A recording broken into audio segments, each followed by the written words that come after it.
Vamos lá, 3 segundos, 2, 1. Senhor Jesus, misericórdia, meu Pai, misericórdia. Nós não merecemos o seu amor, não merecemos o seu cuidado. O Senhor nos cuida totalmente pela graça, Pai. Que em nome de Jesus hoje essa palavra possa alcançar o coração de quem precisa. Em nome de Jesus. Assim como o meu, né? O meu também. Mateus capítulo 6, vamos ler. Guardem de fazer a vossa esmola diante dos homens, para serem vistos por eles. Aliás, não tereis galardão junto ao vosso Pai que está no céu. Deus não está dizendo aqui para você não falar as coisas boas que você faz. A gente tem um problema com isso. Muitas pessoas entendem esse texto de forma errada. Eles entendem que você fazer algo, você não pode falar para que você não fique se achando. Mas é meio contraditório, porque o próprio Senhor diz que é para os homens verem as boas obras que vocês fazem e darem glórias ao Deus que está nos céus. Então, afinal de contas, é para eu mostrar ou para eu não mostrar as coisas que eu estou fazendo? Depende muito do coração. Porque aqui ele fala, guardai-vos de fazer a vossa esmola diante dos homens para serem vistos por eles. Jesus ele está falando aqui da demonstração, ele está falando para vocês aqui daquela manifestação cujo interesse não é a glória de Deus, mas sim a minha própria. Então você vê pessoas, por exemplo, que elas vão lá dar comida para o mendigo, que é bom, muito bom. Aí a pessoa faz e começa a tirar lá o selfie, está tirando selfie, ó, o mendigo está ali, ela está tirando selfie. Isso é bom? Isso é ruim? Depende. Eu gosto muito de contar os testemunhos que acontecem na minha vida, mas eu sempre falo isso pra vocês, não é pra eu ganhar parabéns nenhum, eu tenho horror de aplauso, mas é para que o nome do Senhor seja engrandecido como forma de incentivo. Então quando eu vejo uma pessoa fazendo uma boa obra, eu fico incentivado a fazer também. O perigo é você fazer para receber aplauso. Aí demonstra que o seu coração é interesseiro. Então Deus fala assim, quando você fizer esmola, não toque trombeta diante de ti. Esse tocar trombeta não quer dizer que é para você fazer escondido. Não é para fazer escondido, não é para você fazer no oculto. É para você não ficar pedindo aplausos pelo que você está fazendo. Deus está vendo. Gente, reino de Deus, na maioria das coisas que você fizer, você não vai receber obrigado de ninguém. A maioria das coisas que você faz não vão ter reconhecimento, não vão agradecer, você vai fazer, você vai se cansar, às vezes você vai ter até que gastar suas finanças e não vai ter um obrigado. Mas o que interessa é que o Senhor Jesus vê todas as coisas. Podem ficar tranquilo. Eu estou citando isso, mas eu quero chegar aqui no verso 5. Isso aqui não é o assunto de hoje, isso aqui é só uma passadinha pastoral pelo texto, porque eu quero chegar no verso 6, mas eu não quero pular direto pro 6, né? Então eu vou falar o 5 agora também. Quando vocês orarem, não sejam como os hipócritas, pois eles têm prazer, aqui se comprazem, eles têm prazer em orar de pé nas sinagogas e nas esquinas das ruas. Por quê? Para serem vistos pelos homens. Então, de novo, Jesus está dizendo que orar é bom, ele não está falando que é ruim orar. Do mesmo jeito que ele não está falando que é ruim dar esmola. Do mesmo jeito que ele não está falando que é ruim você fazer uma boa obra e as pessoas ficarem sabendo disso. Esse não é o problema. O problema aqui, é fazer, de novo, aqui tem o porém do Senhor, para serem vistos pelos homens. Então é uma questão de aos pés de quem a glória está sendo depositada. Eu estou fazendo um vídeo aqui. Graças a Deus tem aqui 200 pessoas assistindo. Por que eu estou fazendo isso? É para essas 200 pessoas me darem parabéns? É para essas 200 pessoas me darem dinheiro? É para essas 200 pessoas encherem meu ego dizendo coisas boas sobre o vídeo? Se isso for a intenção, eu estou fora do plano de Deus. Se essa for a intenção, o meu coração está voltado ao diabo e não a Deus. Apesar de estar fazendo uma coisa para Deus. Olha que loucura. Porque na verdade, ser usado por Deus não é sinal de que você é de Deus. A pessoa ela pode ser usada por Deus, mas ela é um instrumento, não filho. Deus usa instrumentos, mas os instrumentos não são filhos. Os filhos são instrumentos? Sim, mas tem instrumento que não é filho. Exemplo, o faraó. O faraó do Egito foi usado por Deus. A mula foi usada por Deus. Ciro, Isaías 46, foi usado por Deus. Mas não eram de Deus. Então, às vezes as pessoas olham o fruto, elas olham a atitude, uma atitude boa, e falam, meu Deus, é de Deus. Olha que homem de Deus. E não é. E não é. Porque a intenção do coração demonstra. Então você tem que ver aos pés de quem a glória está sendo depositada. Eu estou fazendo esse vídeo e a minha intenção, o Senhor sabe, eu não preciso falar isso para vocês, mas o Senhor sabe que o meu coração, o interesse é que vocês conheçam a palavra. Então eu estou fazendo não para ser visto pelos homens, mas para ser visto pelo Senhor. E aí Jesus diz, em verdade vos digo que eles já receberam o galardão. A Bíblia diz que galardão é uma recompensa. Tem pastores que não gostam dessa palavra recompensa. Mas ela não é meritocrática, mas ela é uma consequência daquilo que eu faço. É estranho isso porque meritocracia parece consequência daquilo que eu faço, mas a gente fala disso todo dia. Mas vou te dar um exemplo. Se eu for na academia todos os dias e fizer dieta e você não, eu vou ter um corpo saudável. Isso é mérito meu? De uma certa forma sim, porque eu fiz, mas de outra forma não. Por quê? Porque se eu levar em conta que todo o fôlego de vida que eu tenho vem do Senhor, então tudo é redundante para Ele. Então o galardão, ele é uma recompensa dada àqueles que mais fizeram coisas com o Espírito Santo através do Espírito Santo. Então de uma certa forma a obra é do Espírito, a obra ela é patrocinada pelo Espírito. Mas tem pessoas que não fazem. Você, por exemplo, você poderia estar estudando mais a Bíblia, você poderia estar orando mais, você poderia estar buscando mais. Se você estivesse buscando, estudando, conhecendo, amando mais, você estaria mais cheio de Jesus. Então, estar cheio de Jesus, de uma certa forma, é meritocracia. Não é totalmente, porque precisamos do Espírito Santo para isso, ok? Mas tem pessoas que buscam mais do que as outras, encontrarão mais do que as outras. O galardão é uma certa forma de recompensa, uma certa forma de uma medalha que você vai receber na glória. Não creio que de forma física, mas eu acho que está muito mais ligado a algum tipo de reconhecimento. Vou explicar. Moisés, por exemplo, quando eu chegar no céu, eu vou saber quem é Moisés.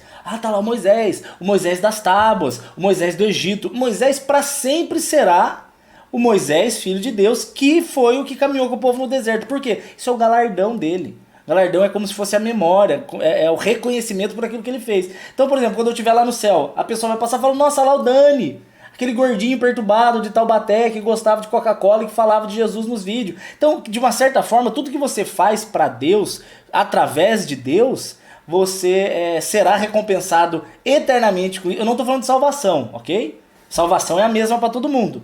Mas o galardão depende do quanto você fizer com Deus. Eu creio assim. Tem gente que crê diferente. Tem gente que crê que galardão é uma coroa. Tem gente que crê que galardão é uma casa mais perto de Deus. Tem gente que crê que galardão é uma luz mais forte. Você crê no que você quiser. Eu creio que é um reconhecimento porque aqui Jesus compara galardão com reconhecimento. Ele está falando, eles oravam para serem reconhecidos. Já receberam um galardão.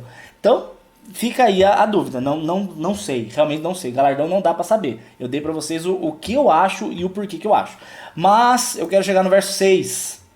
O verso 6, Jesus diz assim, mas você, quando for a orar, o que você vai fazer? Mateus 6, mas tu, quando orares, entra no teu aposento e, fechando a porta, ora para o teu pai que está em secreto. E o teu pai que te vê em secreto te recompensará publicamente. Gente, não misture duas coisas. Existe uma oração que a gente chama de orar em espírito. O que é o orar em espírito? É aquela oração que você faz na sua mente durante o dia inteiro. Então você está descendo no elevador, você está lá falando com Deus. Você está entrando no seu carro, você está falando com Deus. Você está arrumando a sua casa, você está ali falando com Deus. Isso é oração em espírito. Isso aí a gente nunca vai parar de fazer. Tem pessoas que elas fazem assim, elas vão orar, né? Aí elas, Senhor, entrando na tua presença. Mas peraí, você está entrando? Então você estava fora da presença? Onde é que você estava antes? Então não existe isso de estou entrando na sua presença em oração. Não é verdade. Porque todo aquele que crê está conectado com Deus. Não existe um desconectar. Eu vou para a igreja, conecto com Deus. Aí sair da igreja, desconecto de Deus. Não, gente. Nós somos o templo do Espírito Santo. Então quando o Espírito Santo habita em mim, a conexão foi feita e não será desfeita nunca mais. Permaneçamos na videira. O ramo que não está na videira, que está desconectado, ele é queimado. Então nós temos que permanecer conectados na videira. Então quando eu falo, Senhor, estou entrando na sua presença, está errado. Fala, Senhor, estou aqui, Pai, diante do seu trono, diante do seu altar, clamando, orando na sua presença, porque eu te amo. Aí sim, você nunca saiu de lá. Você só está reconhecendo onde você está. Mas aí, essa é a oração de espírito, essa oração que você faz durante o dia inteiro. Você está indo pro supermercado, tá orando. Eu agora, por exemplo, fui fazer compras. Já estava lá fazendo compras, pegando as coisas. Senhor, muito obrigado por essa compra. Estava aqui, ó, já orando em espírito. Entrei no meu carro. Senhor, muito obrigado. Pai, que alegria. Senhor, qual é a palavra de hoje? Senhor, queria fazer um ao vivo hoje, falar com o pessoal. Isso tudo é orar em espírito. Você entende? Mas aqui ele não está falando dessa oração em espírito. Aqui ele está falando sobre o momento do secreto. Ah, gente, é diferente. O momento do secreto é aquele momento em que você para tudo que você está fazendo. Você desconecta sua mente de tudo que está acontecendo. E você vai para o canto secreto. Esse canto secreto não é necessariamente um quarto. Aqui ele diz, Jesus diz aqui um quarto como uma figura de um lugar de intimidade, de privacidade. Essa é a palavra que eu queria. Lugar de privacidade. Como assim? Eu não vou estar no secreto numa mesa cheia de pessoas. Não tem como ter um secreto ali. Chamei a galera pra jantar. Tá lá a galera comendo pizza, todo mundo brincando, falando. Ah, senhor, agora eu vou ter meu momento de secreto. Não tem como, você tá cheio de gente ali. Você não vai desconectar. E você pode orar em espírito, mas você não está tendo o momento de secreto. Vocês entendem essa diferença? Eu posso estar aqui cheio de gente e ao mesmo tempo estar aqui, Senhor, que bom, minha casa cheia, com comida, com alegria, obrigado. Maravilha, isso é orar em espírito. Você está orando aqui na tua mente, você está falando com o Espírito Santo. Mas não tem como ter o momento secreto. O momento secreto ele é ignorado por muita gente. As pessoas acham que o momento secreto é religiosidade. Gente, o momento secreto é uma necessidade espiritual de todo aquele que crê. Do mesmo jeito que eu preciso ter um momento de almoçar, eu preciso ter um momento de comer, jantar, de tomar uma água, de ir no banheiro, eu preciso disso, senão eu não vou funcionar. Fisicamente falando, estou falando do físico. Se eu não, eu tava vendo agora uma reportagem, tava lendo aqui de um cara que ele tem uma doença que ele só vai no banheiro a cada 20 dias. E quando ele vai no banheiro, ele chega a fazer 16 quilos de cocô. Falei, meu Deus, isso não é vida, esse cara é doente. Ele morreu, na verdade, tava contando, ele já tinha morrido. Morreu com 20 e poucos anos, morreu novo. Por quê? Porque algo não estava funcionando direito no organismo dele. E existe um homem espiritual dentro de nós que ele precisa, ele tem necessidades para que ele não fique doente. Então você vai ver que se eu não comer comida, eu vou ter fome, eu vou ter fraqueza, eu vou ter alucinação. Eu hoje, por exemplo, acordei e fui fazer compra e eu não almocei, eu fiquei muito tempo sem comer. Começou a me dar dor de cabeça, começou a me dar doer minha cabeça, pontada, falta de carboidrato, falta de energia. E aí eu cheguei, fiz um omeletão aqui, cheio de coisas gostosas que ele faz, e passou tranquilo, tô bem. Por quê? Porque quando tem uma carência de nutriente, o corpo responde. Só que é interessante que o ser espiritual, quando ele tem fome da presença do Senhor, ele vai ter as suas consequências.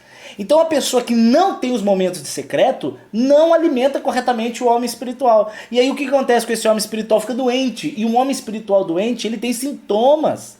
Ele tem sintoma, por exemplo, de carência, ele tem sintoma de pensamentos de adultério, ele tem carências de ansiedade. Tá? Eu estou falando aqui espiritual, existe a condição clínica, não misturem. Ok? Não encham a minha paciência com a questão clínica. Ah, eu tenho ansiedade, mas eu vou no psiquiatra. É outro caso. Ok? Você tem uma falta de serotonina, de neurotransmissores. Eu não estou falando disso. Eu não estou falando de gente com doenças físicas. Eu estou falando das consequências espirituais de não ter o seu momento de secreto. Quando você não tem esse momento de secreto, você vai se tornar, com o tempo, um ser espiritual raquítico.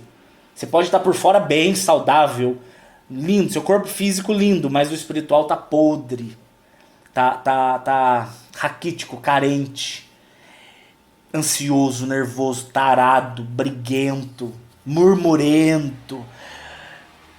Que raiva que dá.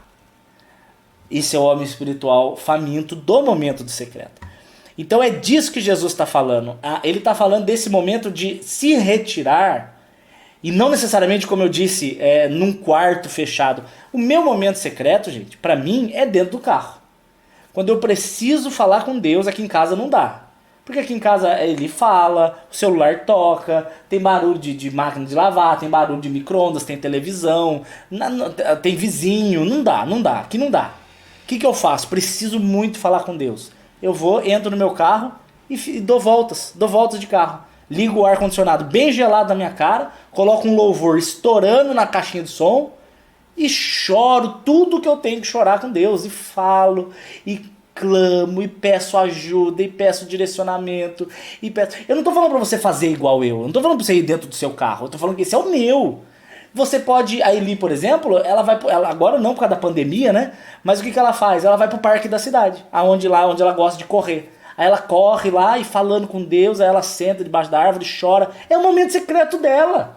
É o momento de renovo, é o momento de restauração, é o momento de preenchimento, sabe? É o momento que você alimenta o seu ser espiritual, que pelas dificuldades da vida acaba ficando com fome, e a fome traz essas consequências.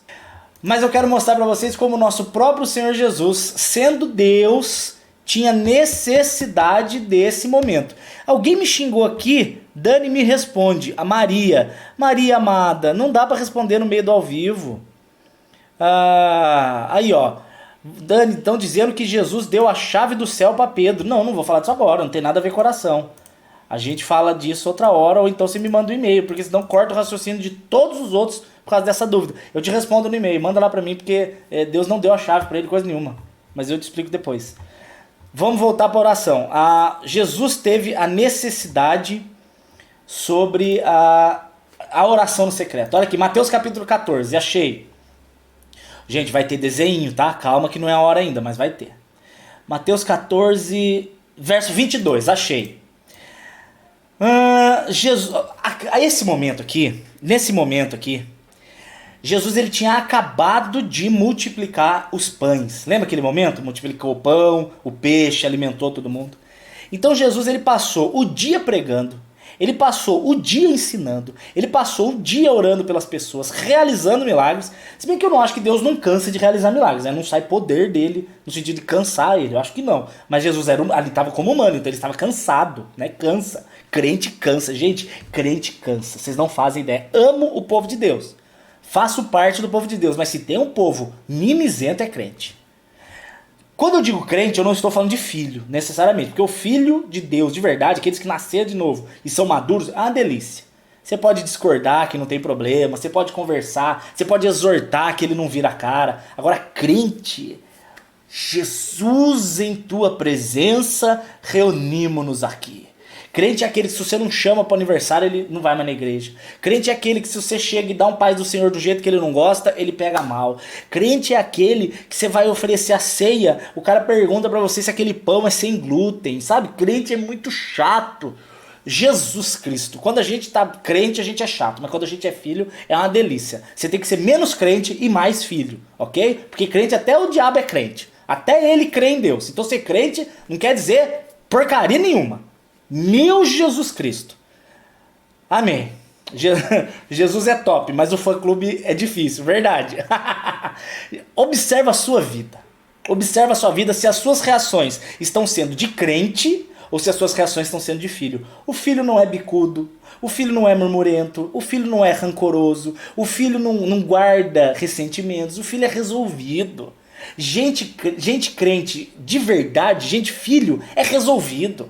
A pessoa fala mal dele, ele fala, meu filho, não interessa não é o que você acha, interessa o que o Senhor acha. Sabe, ele não perde tempo com idiotice, ele não perde tempo com...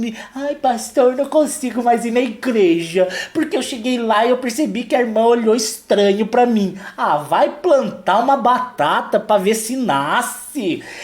Como você é chata, como você é chato, não encha o saco por coisas pequenas, tá na hora de crescer, meu Deus do céu.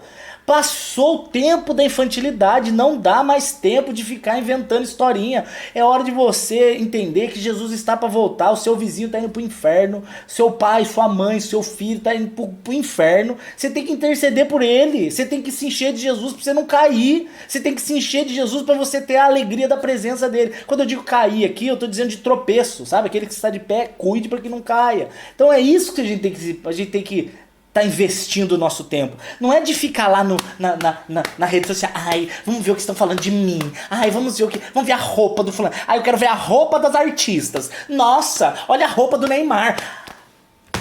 Otários, parem de gastar o seu tempo com isso. Desculpe pelos otários, né? É que me irrita. Você vai ver o que o cara curte. O cara fica 1 hora por dia naquela porcaria do TikTok. Ai, que engraçado. Olha o cachorrinho, olha o gatinho. Olha, ele fica dublando. Cara, é guerra, velho. É hora de guerra. Momento de guerra. E você gastando seu tempo com TikTok. Enfim, Jesus estava cansado da crentaiada, cansado daquele povo lá que só queria o pão e não queria saber dele. Aí o que acontece? Ordenou seus discípulos: discípulos, entra no barco, atravessa o mar da Galileia. Se eu não estiver enganado, são 14 quilômetros, é grande o lago. Atravessa o mar da Galileia, que é mar no nome, mas é lago, tá? É água doce. Que eu encontro vocês lá no outro lado. Enquanto ele despedia a multidão. Verso 23, olha aqui. Enquanto Jesus despedia a multidão, o que ele fez? Subiu ao monte para orar. À parte, né? Orar à parte significa sozinho, só ele, à parte dos outros. E chegando à tarde, ele estava ali só. Jesus, ele chegou naquele momento, ele falou: estou cansado, trabalhei muito, orei muito, preguei muito, cuidei de muita gente, preciso descansar. Não é o descanso, entenda isso aqui, gente, não é, por exemplo, eu quando eu estou muito cansado, estressado, eu gosto muito de chamar algum casal, algum amigo querido, alguma amiga, para vir na minha casa, a gente pede uma pizza, toma uma Coca-Cola, conversa, isso descansa a minha mente. Mas tem hora que não é esse descanso que você está precisando. Sabe, eu sento no sofá e boto lá o Netflix com a Elinéia, eu gosto de assistir Walking Dead, ela começou a gostar, se bem que acabou, tô esperando sair temporadas novas, ela prefere assistir Friends, eu não aguento Friends, eu gosto de zumbi. Aí ela assiste junto comigo, mas aquele momento é um momentinho meu e dela, de descanso, momento de descanso. Ou então, tem gente que gosta do meu pai, por exemplo, gosta de pescar. Ai, tô cansado, vai pescar, que bom, eu gosto de ir com ele também. Gostoso, aquele tempo no mato, comendo frutas, é delícia. Mas tem hora, gente, que não é isso que você está precisando. Não é esse descanso que você está precisando. Você está precisando de menos informação e mais intimidade. Você está entendendo? As pessoas, elas não podem ser radicais. Não pode assistir filme porque é do mundo. Meu filho, para de ser besta, não nada a ver.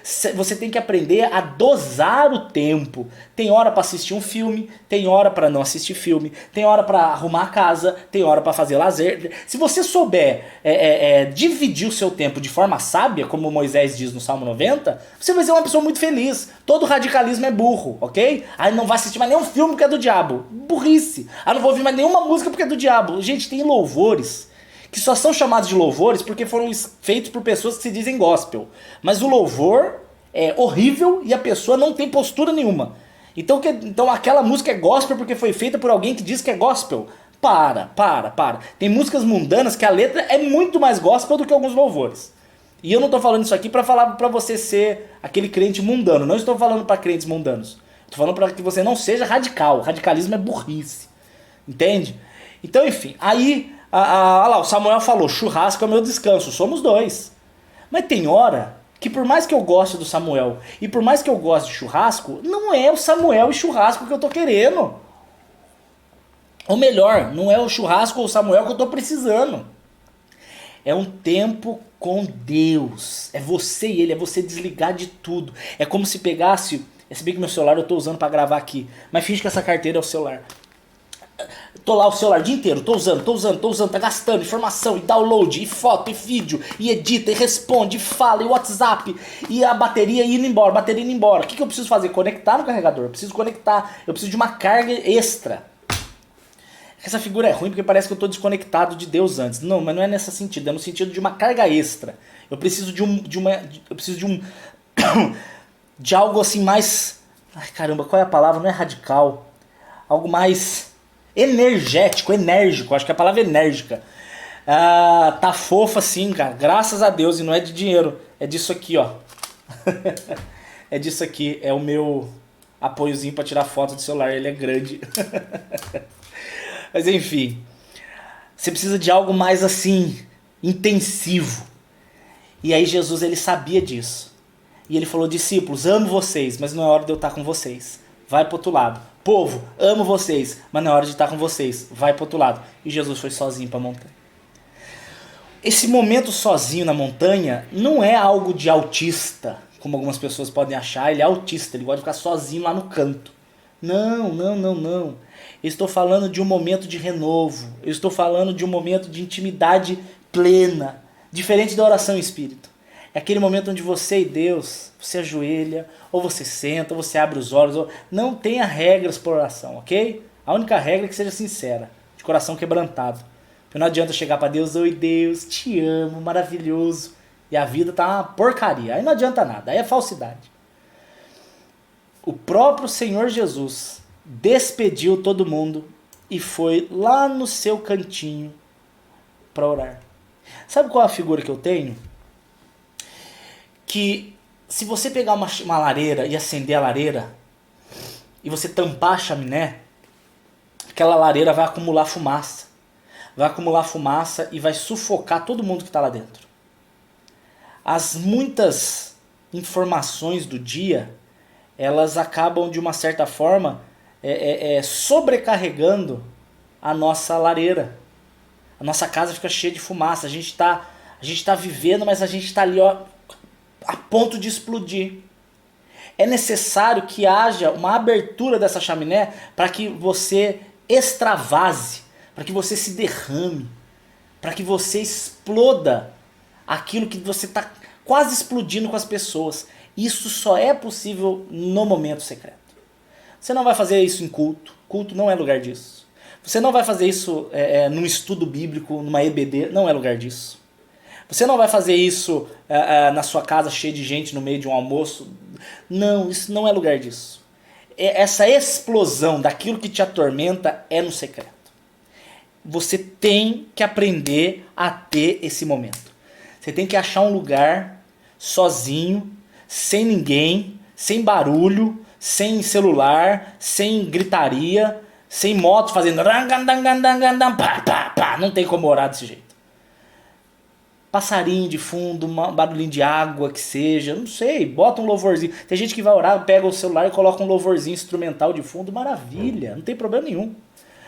Mas é nesse momento secreto que você explode a fumaça que você estava acumulando. Porque se você não fizer isso, você vai explodir com pessoas que não tem nada a ver com o seu problema. Nada a ver com o seu problema. Aí você tá juntando as suas aflições, e eu não estou dizendo que você não tem. A vida é muito difícil.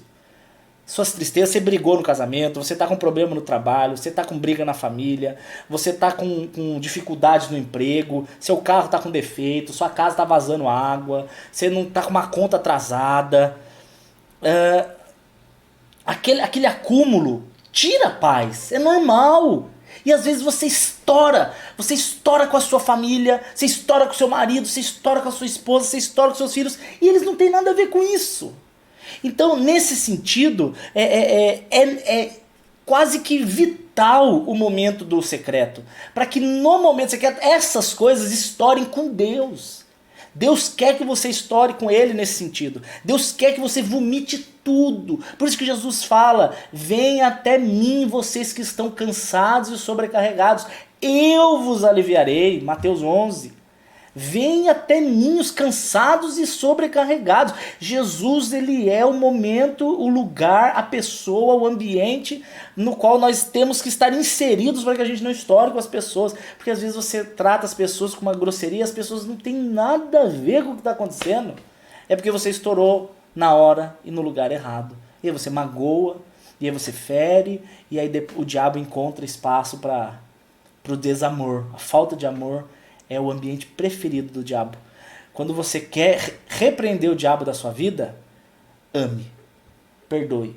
Quando há perdão, acabou o plano do diabo. O perdão, ele dissolve todo o plano do diabo.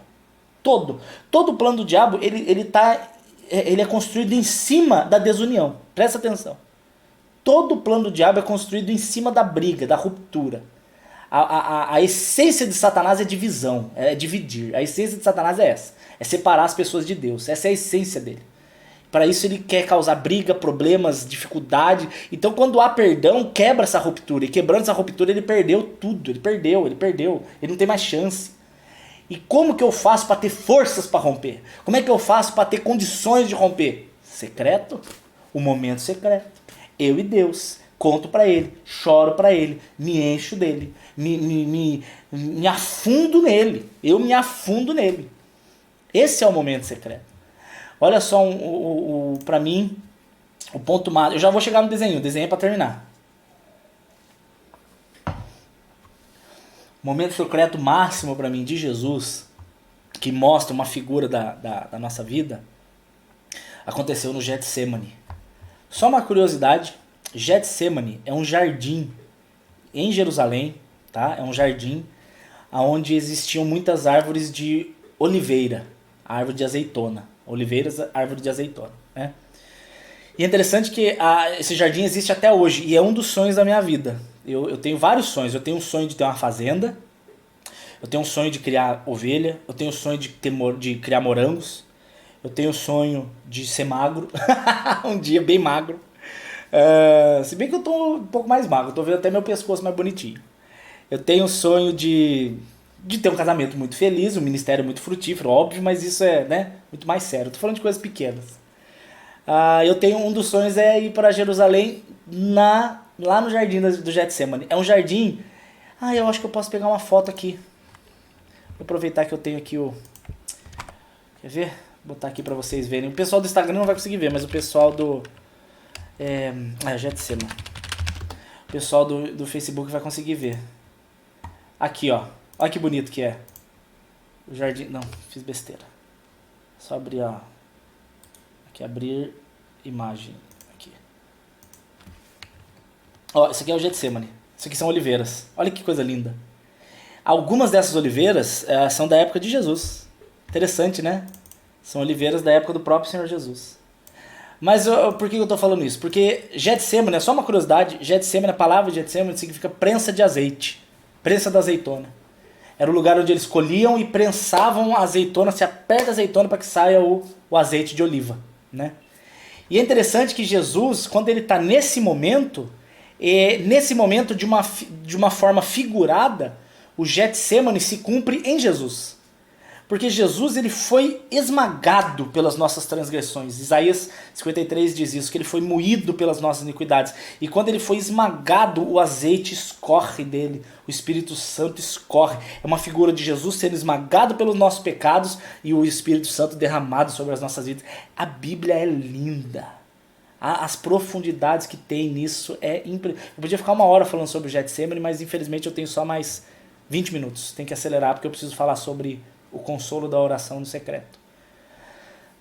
Nesse momento do Getsemane, Jesus ele se encontra diante da maior dificuldade que ele teve durante os seus 3 anos de caminhada. Porque era nesse momento em que o Senhor da glória, o Jesus maravilhoso, ele seria inoculado com o veneno da serpente, o veneno do pecado. Todo o peso das nossas transgressões cairia de uma vez em Jesus. Eu quero que você tente entender o que é isso que eu estou falando. Vou tentar explicar de uma forma didática. Eu já dei esse exemplo uma vez, eu vou dar de novo. Eu conheço uma mãe, se eu não me engano aqui de Taubaté, que ela... Acidentes, né? Acidentes, que é terrível. Eu acho que o peso na mente de alguém que faz um acidente é pior do que quem faz de propósito. Quem faz de propósito às vezes é na maldade, mas o acidente a pessoa não quis. Meu Deus, que sentimento de culpa. Essa mãe ela foi acender uma churrasqueira e ela tava com álcool na mão. E ela foi acender o álcool pegou fogo na mão dela, ela jogou a garrafa de álcool. Eu não sei se são detalhes são esses ou se ela jogou um pote de álcool, não sei. Mas eu sei que acertou os 2 filhinhos dela.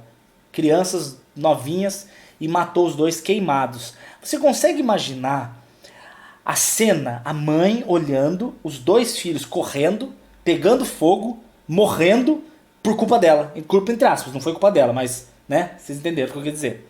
Não tem como culpá-la, mas por consequência de algo que ela fez. Vocês sabem o que é a mente dessa mulher? Vocês conseguem entender? O que essa mulher dorme pensando nisso? Ela acorda pensando nisso, anos passam e ela pensa nisso. Jesus não a culpa. Deus tem total perdão para ela, tem salvação, óbvio. Ela precisa urgentemente ser curada pelo Espírito Santo, mas imagina esse peso. Agora, eu tô falando de uma mulher, o peso de uma. Agora você soma todos os pesos de todas as culpas, de todos os pecados, de todos os seres humanos, de todas as épocas que já foram e as que ainda virão. Todas as pessoas. Imagine todas as pessoas. Eu vou dar um exemplo meu. A Vitorinha é uma criança que ela é minha prima, filha da Viviane, e ela veio bebezinha pra ficar em casa porque a mãe dela precisava viajar com o marido, porque o marido é peão de rodeio. E a Vitorinha é o amor das nossas vidas. Amor, ela foi criada em casa como se fosse irmãzinha mais nova. Pra mim ela é metade irmã, metade filha. É um amor muito grande. E um dia ela começou a fazer birra pra não colocar shorts pra ir pra escola. A gente tava, na verdade, aquele dia eu tava arrumando ela pra ir pra escola. E ela fazendo birra, ela não queria pôr os shorts. Ela tava só com a fraldinha. E ela era pequena, né, de fralda, 2, 3 anos, 4 anos, sei lá, por aí, mas tinha fraldinha. E aí eu falei, Vitória, bote a calça, e ela não queria, ela falava que não ia, e eu colocava a calça, ela tirava. Eu não sou pai dela, eu não, né, mas ali eu tava com uma posição de autoridade, então eu dei um tapinha no bumbum dela, na fralda, gente. Não foi forte, foi só assim pra dar falou, ei, bota essa calça aí, mas nada forte, nem senti na mão. Mas ela virou e falou assim pra mim, Dani, mas tá com dodói. Aí quando eu olhei, aí a minha mãe tava junto, o Alaísa, eu não lembro quem viu junto comigo. Ela tava com infecção de urina. Então na verdade ela não tava colocando a calça, não é por birra, é porque ela tava com dor. E gente, a hora que ela falou pra mim que tava com dodói, e ela tava com ali a virilha toda, como é que fala? Alergia, que tava toda assadinha, né? Mas não é assadinha, tem... É que eu tô lembrando em inglês chama harsh. Como é que fala em português, gente? Ai que ridículo, como se eu fosse poliglota, né? Enfim, tava com alergia ali. Carne viva, né? Aí ela virou e falou assim, tá dodói. Aí eu me senti tão culpado pelo tapinha que eu dei na fralda dela, que eu fui trabalhar chorando, de raiva de mim, de ter sido tão, entre aspas, insensível. Mas eu não fiz por maldade, você entende? Agora imagina Jesus, cara, que ele recebeu todos os pesos da humanidade de uma vez. Pesos de morte, pesos de culpa, pesos de doença, pesos de adultério, pesos de mentira, pesos de assassinato, pesos de traições, pesos de roubo. Tudo de uma vez no Senhor. Aquele que não conheceu o pecado, nunca tinha conhecido o pecado, conheceu por causa da gente. E aí Jesus, o que ele faz? Ele chora, gotas de sangue escorrem dele. Mas eu acho interessante porque olha o que acontece. Deixa eu achar aqui, é 26 eu acho. Não, 26, 36. 36, olha aqui. Então Jesus chegou com os discípulos a um lugar chamado Getsêmani e disse a eles, sentem aqui, porque eu vou ali orar. Jesus estava aflito, porque ele sabia que ele ia ter que passar por esse momento do derramar do peso do pecado. E ele, e ele estava triste, ele precisava de amigos, ele precisava de um consolo. E o que Jesus fez? Ele levou Pedro e os 2 filhos de Zebedeu, que aqui no caso é João e Tiago. Então ele levou Pedro, Tiago e João, ele levou os 3. E ali ele estava muito triste e muito angustiado. Então disse a eles, a minha alma está cheia de tristeza até a morte. Fiquem aqui e velai comigo, velai, orem, meditem, fica aqui comigo, só fica aqui comigo. Tem hora que a tristeza é tanta que a pessoa não está precisando ouvir nada, ela só precisa que você esteja ali. Só dela saber que você está junto, só dela saber que você não está sozinho, é tudo que ela precisa. E Jesus só precisava, falou, fica aqui comigo porque eu estou muito triste. Jesus ele precisava daquele carinho e daquele amor dos 3. E ele foi um pouquinho mais adiante, prostrou-se com o rosto e começou a orar. Pai, se for possível, passe de mim esse cálice, mas que não seja como eu quero, mas como o Senhor quer. Faça a tua vontade, né? E quando ele voltou para os seus discípulos, os encontrou dormindo. E disse a Pedro, Pedro nem por uma hora conseguiu velar comigo. É interessante que Jesus está mostrando aqui que existem momentos nos quais a gente vai esperar de pessoas aquilo que pessoas não podem dar. A gente vai esperar que as pessoas entendam, que as pessoas nos consolem, que as pessoas nos abracem, mas as pessoas não vão conseguir fazer isso. Elas não vão. Porque nós estamos, e o erro é nosso, não é delas, porque nós estamos exigindo delas muito mais do que elas podem dar. Então a gente confunde a fonte do nosso consolo. A gente acha que o consolo está nas pessoas. Eu preciso de um carinho, preciso de um abraço. Não é. Você precisa da presença. Você precisa do Espírito Santo. E é interessante que você cai aqui no momento que é muito esquisito, porque Jesus ele veio para isso. Ele veio para morrer. Ele disse várias vezes que ele veio para entregar. João 10, por exemplo, é um texto que diz isso. Eu vim para que a minha vida fosse entregue. Ele veio para isso. Então fica muito estranho Jesus orar dizendo, Pai, afasta de mim. Mas Jesus não queria que afastasse. O lado humano queria, mas o lado divino sabia que ele veio para isso. Então não fica meio contraditório Jesus orar por algo que ele sabia que ia acontecer? Então se Jesus estava orando para que não acontecesse algo que ele mesmo disse que ia acontecer, é porque aquela oração não era para aquilo não acontecesse. Não era. Jesus não estava, ele estava orando, Pai, eu não quero fazer isso, Pai, eu não quero. Por quê? Porque ali a figura de Jesus homem, essa é uma figura de Jesus homem, não era o Jesus divino que estava fazendo isso. Era o Jesus homem que tem dor, o Jesus homem que tem medo, o Jesus homem que fica angustiado. Não é o Jesus divino. Aqui ele está falando como homem. Por isso que ele fala Pai. Pai, meu Pai. Apesar dele ser a figura do Pai em forma humana, mas era o Jesus homem, era o filho de Maria, era Jesus de Nazaré, não era o Cristo que estava orando.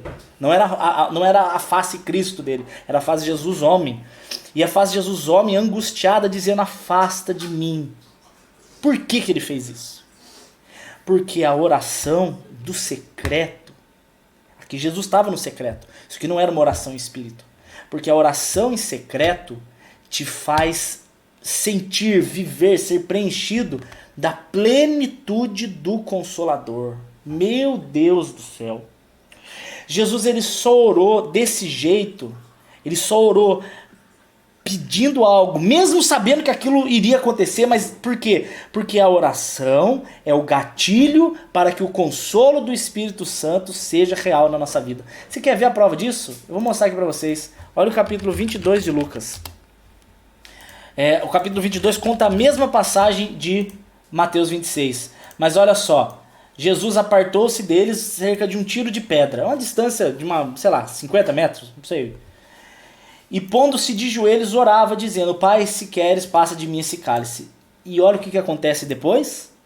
Apareceu-lhe um anjo do céu que o fortalecia. Esse anjo só chegou porque ele orou no secreto. A oração de secreto foi o ímã que atraiu a presença de um anjo. Jesus, sendo o próprio Deus e sendo a própria presença do Espírito Santo, não faz sentido dizer que o Espírito Santo iria consolar o próprio Espírito Santo. Não faz sentido. Por isso que Deus enviou um anjo para consolar. Hoje nós não temos um anjo que nos consola. Hoje quando você vai para o secreto, não é um anjo que te consola. Quem te consola é a própria presença do Altíssimo. A própria presença do Altíssimo. Olha só isso aqui. João capítulo 14. Olha que interessante esse texto. Achei na Bíblia em português. Vou pôr no interlinear. Acho que é o verso 16. Deixa eu ver aqui embaixo. Isso aqui, ó. João 14, 16. E eu pedirei ao Pai, e outro, aqui a Bíblia está dizendo ajudador, aqui no inglês. E outro ajudador ele enviará, ou ele dará. Ele está falando aqui do Espírito Santo. Essa palavra que ajudador, muitas Bíblias trazem como tradução o Consolador. Eu quero mostrar para vocês que incrível que é esse strong aqui, ó, 3875. O paráclito, que é o ajudador, o consolador, é um adjetivo do Espírito Santo. Paráclitos, aqui ó, vem de perto, e kaleo, que é o kletos, aquele que aquele que chama, aquele que intercede. Aquele que intercede de perto, aquele que fala de perto, aquele que consola de perto, aquele que te ajuda na intimidade. Isso é a etimologia de Paráclitos, que é o ajudador, que é o nome que Jesus dá ao Espírito Santo, o adjetivo que Jesus dá. Eu estava achando demais isso aqui, ó. Aquele que é invocado, aquele que é chamado para estar ao lado, aquele que é especialmente chamado para ajudar. Isso aqui são as definições do dicionário em grego. Aquele que apela, aquele que apela pela causa de outro diante de um juiz. Aquele que diante do juiz apresenta a sua causa. Aquele que traz um consolo, aquele que leva a dor e aquele que traz o carinho. Aquele que leva a angústia e aquele que derrama a esperança. O Espírito Santo de Deus. Essa aqui é um site, Tamires. É o site bibliaportuguês.com. Eu coloquei no modo interlinear, onde eu consigo ver o texto original. Então Jesus está falando aqui que quando você entrar no secreto, Deus vai te enviar um consolador. O consolador ele já habita em você. Ele já habita em você. Mas nesse momento do secreto, a voz dele se faz abundante, se faz presente. O Alexandre está dizendo, aquela vozinha que nos adverte às vezes. Mais ou menos. Porque essa vozinha que nos adverte às vezes está aqui em Hebreus 7, 25. A vozinha que nos adverte é essa, ó. Portanto, Jesus pode salvar perfeitamente os que por ele se chegam a Deus, vivendo para sempre a interceder por eles. Isso aqui é Hebreus 7, 25. Então, a voz que nos avisa o caminho para seguir não é a voz do Consolador, é a voz de Jesus intercedendo, é diferente. Apesar de Jesus e o Espírito Santo serem o mesmo, ok? Mas são momentos diferentes, são manifestações diferentes. O Consolador é o que traz consolo. É o momento da ajuda. É o momento, não é que a voz do Senhor vai vir para nos guiar quanto ao pecado. Isso é a intercessão de Jesus. É o momento onde eu vomito os meus problemas, onde eu derramo os meus problemas, onde eu derramo as minhas dores e o Espírito Santo transforma a aflição em consolo, em descanso, em aquele carinho na alma que você estava tanto precisando. Tem hora que eu estou no limite da minha tristeza. Tem hora que acumula muitos problemas, muitas situações, e você fala, meu Deus, é só e-mail com problema, é só mensagem com problema, é só pessoas aprontando, e vem peso, e vem tristeza, e aí eu falo, meu Deus, preciso tanto de um abraço, meu Deus do céu. Aí eu já sei que a Eli vai me abraçar, mas não é isso que me ajuda. Pode ser meus pais que me abraçam, pode ser meus pastores que me abraçam, mas não é isso. Aí eu vou lá pro meu carro, coloco um louvor, coloco lá um Jesus em tua presença, coloco um Ele é exaltado, coloco um Cristo levou sobre si as nossas dores, Ele levou sobre si as nossas transgressões, o castigo que nos traz a paz estava sobre Ele, e por suas chagas fomos sarados. Mas já chora. E aí você consola, é consolado. Você confessa e você é consolado. E você é fortalecido. E Jesus levanta e restaura e fala, filho, levanta e anda. Aqui não é o seu lugar de descanso. E aí você vai. E aí você vence. Por isso que a Bíblia diz que é de glória em glória. E olha que interessante como essa equaçãozinha está aqui, ó. Olha Filipenses 4, 6 e 7, eu termino aqui. Não estejais inquietos por coisa alguma. Paulo dá aqui para o povo de Filipos, o povo dos filipenses, ele dá uma dica. Não estejam inquietos por coisa alguma. Só que ele não para o conselho por aí. Porque conselho Sem explicação não faz muito sentido. Você chega para a pessoa e fala assim, olha, a pessoa, tô triste. Ah, não fique. Isso não é um conselho? É óbvio que a pessoa não quer. Ah, eu tô muito mal. Ah, não fique mal. Gente, esse conselho é muito ruim. Então Paulo fala, não fique ansioso. Mas ele explica que as vossas petições, os seus pedidos... Oh, Jesus, sumiu aqui. Aí. Sejam em tudo conhecidos diante de Deus. Todas as suas necessidades conhecidas diante de Deus. Através de oração, súplicas e agradecimentos.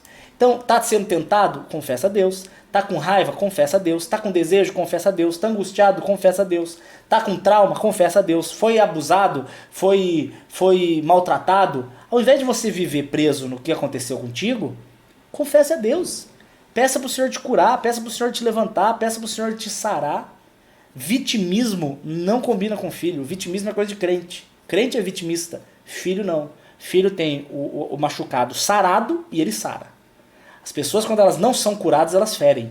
Elas descarregam nos outros as frustrações dela. Só como ela foi ferida, ela quer ferir.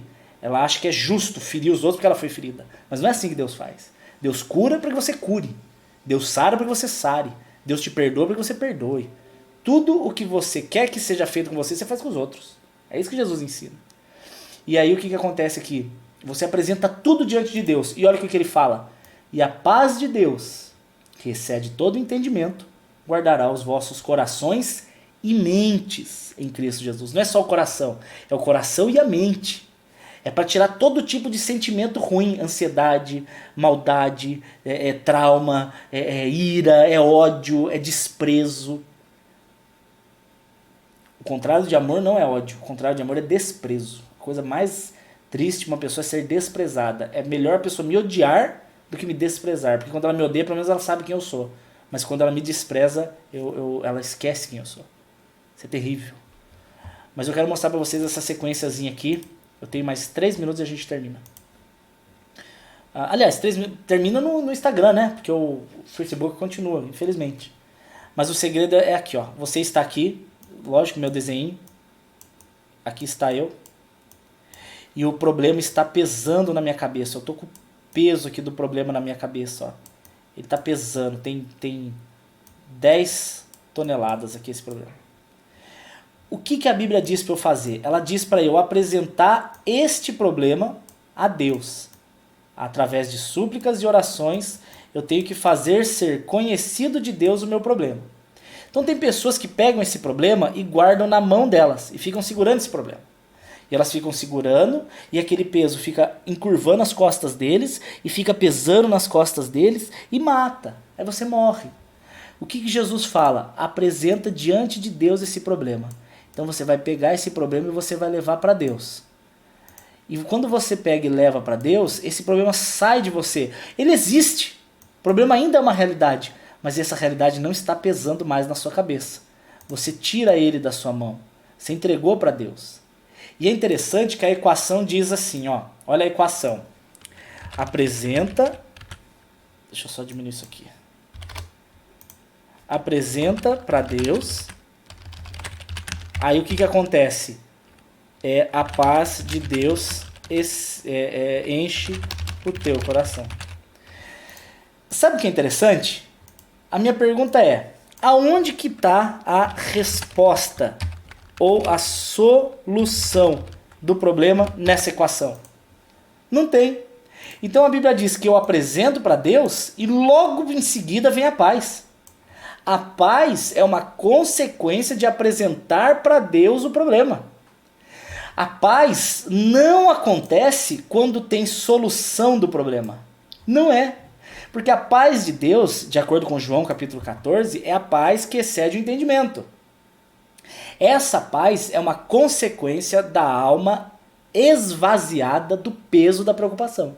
Então quando eu chego diante de Deus no secreto, aqui eu estou falando do secreto, e eu vomito diante de Deus, eu derramo nele, eu deposito nele através das orações, súplicas e agradecimentos.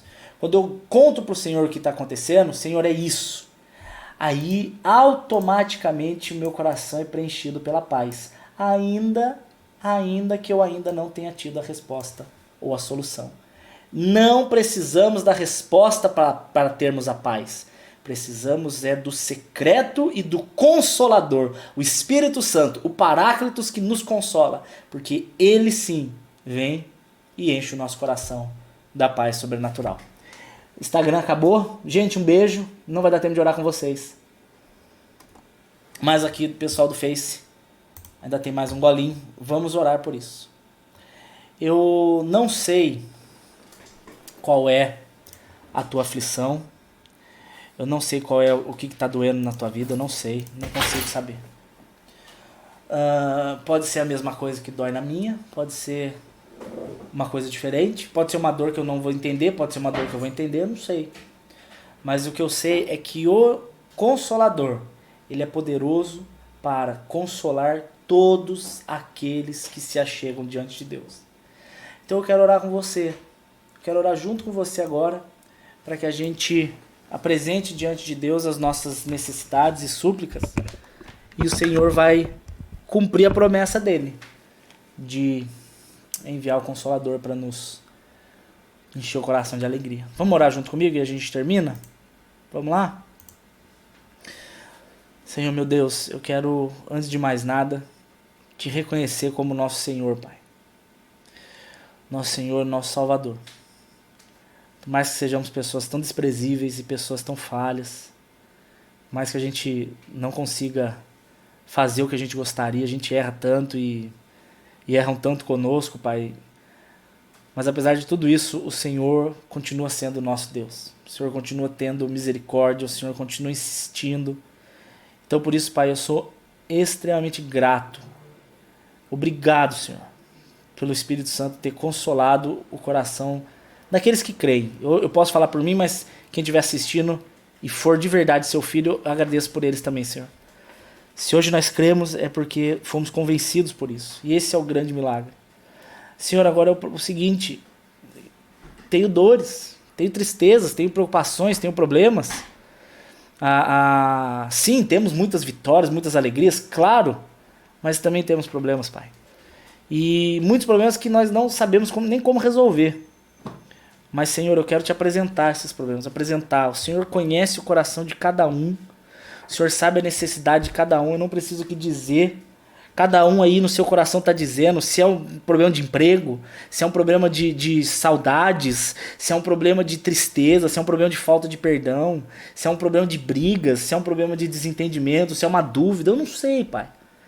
Mas o que eu sei é que o Consolador, o Espírito Santo Consolador, prometido e profetizado pelo próprio Senhor Jesus, ele seria enviado para consolar, fortalecer, animar todos aqueles que estivessem aflitos e que invocassem a presença dele. Então invocamos, Espírito Santo de Deus, enche o nosso coração, transforme o nosso coração, console o nosso coração, em nome de Jesus Cristo. Em nome de Jesus Cristo. Gente, eu amo vocês. Espero que essa semana eu consiga fazer mais ao vivo, espero ter mais tempo. E mais paz na cabeça também para conseguir fazer. É isso. Que se eu puder ajudar, meu e-mail tá aqui embaixo. Se você tiver alguma pergunta que eu não consegui responder, igual eu grosseiramente tive que falar pra menina, mas não foi grosso porque eu quis não, tá? Desculpe, foi com amor, mas não dá pra responder as perguntas no meio do ao vivo. Manda um e-mail pra mim, tá aqui, meu e-mail. Tem que acostumar que ele fica torto aqui. E também tem as crônicas. As crônicas são estudos divertidos, né, que eu mando. Não são muito profundos, porque a intenção não é aprofundar tanto. É mais para te dar um panorama, para que depois você aprofunde com Deus. E lá no final das crônicas tem os dados. Para que essa obra não pare. Que o Senhor levante pessoas para que essa obra não pare. Em nome de Jesus. Como é da vontade de Deus, eu creio que não vai parar. E se um dia parar é porque já cumpriu o propósito que devia. Enquanto o Senhor levantar abençoadores, é sinal de que essa obra é dele. Quando não tiver mais quem abençoe e essa obra parar, é porque já acabou meu propósito nessa terra. Te amo, Jesus. Gente, Deus abençoe e guarde vocês. Como diz os meus irmãos da Assembleia, que eu amo, que o amor de Deus... como é que é? Que o amor de Deus... Esqueci, como é que eles falam? Que o amor de Deus... que eu lembro que as doces consolações do Espírito Santo, mas o que fala de Jesus mesmo, gente? Pessoal assembleano, me ajuda a lembrar. Eu sei que é o amor de Deus, a graça do Senhor Jesus Cristo e as doces consolações do Espírito Santo sejam com todos vocês, de hoje e eternamente. Amém. Eu amo essa saudação pastoral assembleana. Gente, é isso. Beijos, beijos, beijos.